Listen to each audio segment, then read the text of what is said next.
Ha? Ayan mga lalabs, nandito ako sa second floor ng school ng anak ko. Ayan.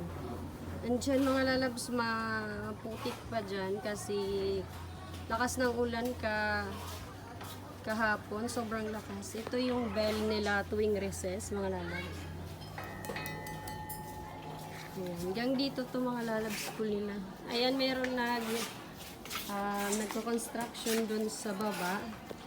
Dahil kapag naulan, bumabaha dito mga lalabs. Ayan. Say hi! Ayan si...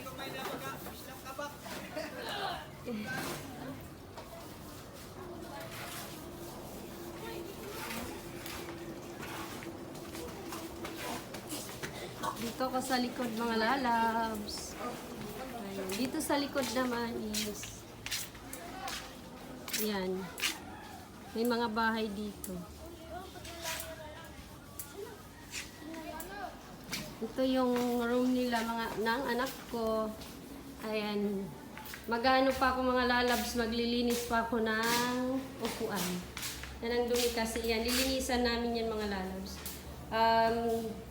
Isang estudyante sa isang naglilinis.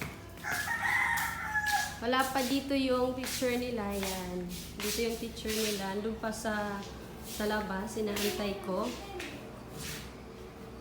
Ito yung mga classmates ng anak ko. Classmate ka mo ni Paul, di ba, be? Grade 6 ka na, be, ano? Taga-ano ka mo, be? May pasok na sa Martes, mga lalabs. Pasok na ng mga bata. Tigiya!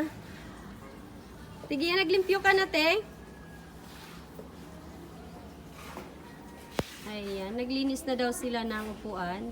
Ako na lang hindi. Sobrang init kasi. Sakit kasi ng ano ko, paa. Natapos ko lang maglaba. Ayan. Kalalabs ang ganda no dito sa taas. Yung school nila, maliit lang naman. Kasi sa barangay lang to. Sa barangay lang to namin. Bihino naglimpyo, be, ikaw la? Sino man? Nagbroblig la ka mo? Ayan, dito ulit ako sa nagko-construction mga lalabs. Ayan. Kapag malakas ang ulan mga lalabs ay nabaha talaga sa classroom. Kaya ayan, kailangan pataasan ng pataasan yung flooring. Ayan.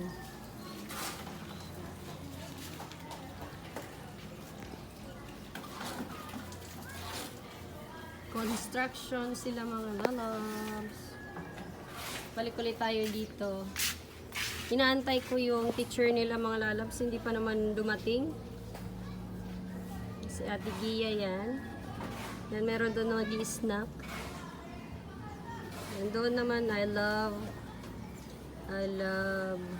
Merong I love. Dito kasi mag-aaral yung tatlong anak ko mga lalabs.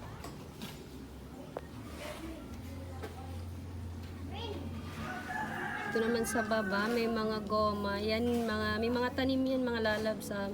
Nag-simbreak kasi, ayan, kaya namatay. May mga kamuting kahoy dyan sa baba, mga lalabs. So. May Chinese kangkong, ayan. Ang ganda dito. Sobrang init na. Kahapon sobrang lakas ng ulan. Kaya ayan, may bumabaha dito mga lalabs. Kailangan mataas talaga yung flooring. Kapag malakas yung ulan, kawawa yung mga estudyante dito mga lalabs.